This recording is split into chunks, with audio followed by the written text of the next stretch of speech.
Bonjour, dans cette petite vidéo, je vais vous parler d'un petit problème que nous pose le RGPD. Est-ce que l'on peut utiliser sur notre ordinateur de développement la base de données de production? La réponse n'est pas un simple oui ou non. Ce que nous demande le RGPD, c'est de garantir la disponibilité, l'accessibilité et la sécurité des données.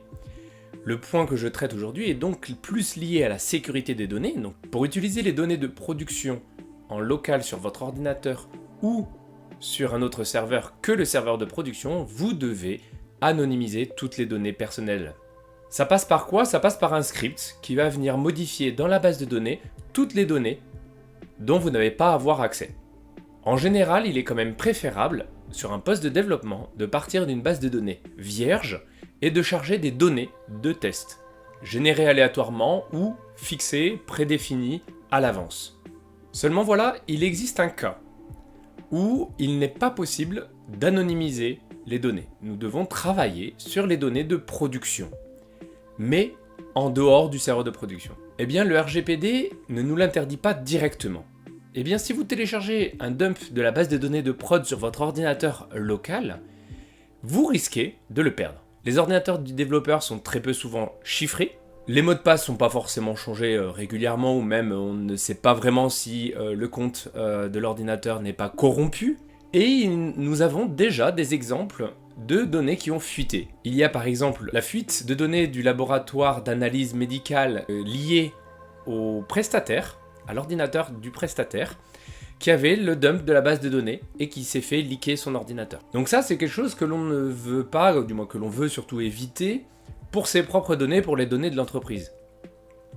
Eh bien, pour faire le travail donc, que ce prestataire a eu besoin de faire, ou que vous avez besoin de faire pour préparer une migration, une mise en place d'une nouvelle version, il est préférable de faire les jeux de test, les premiers runs de script de migration des données directement sur un serveur du propriétaire des données.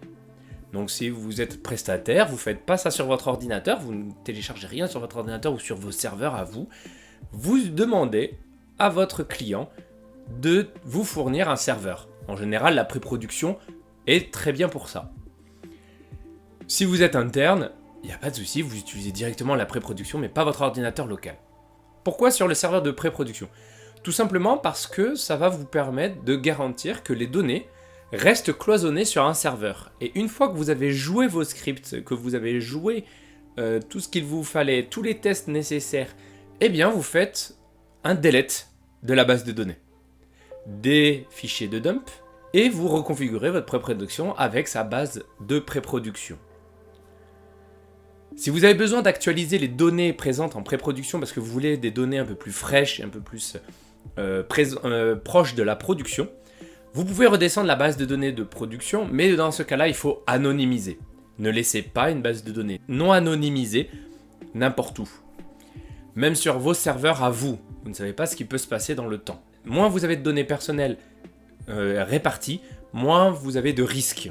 Le RGPD vient ici vous contraindre un peu plus à faire ce genre de choses parce que vous devez faire le listing, du moins l'entreprise doit faire le listing de tous les traitements qui sont faits sur les données. Et les traitements liés au développement, il y en a beaucoup, ils changent beaucoup, et maintenir le registre des traitements à jour peut être très compliqué. Donc le plus simple est de ne pas travailler sur des données personnelles. Si vous faites appel à un prestataire, fournissez-lui toujours une base de données anonymisée. Parce que tout simplement, le prestataire peut avoir les données qui leak.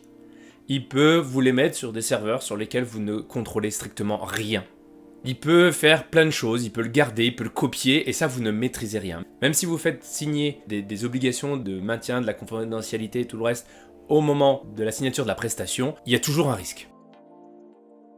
Donc voilà, ça c'était ma petite méthode pour arriver à faire les traitements sur la base de production sans trop se casser la tête et sans avoir besoin de ne faire des tests que sur des données anonymisées. Je vous souhaite bon code et à la prochaine vidéo.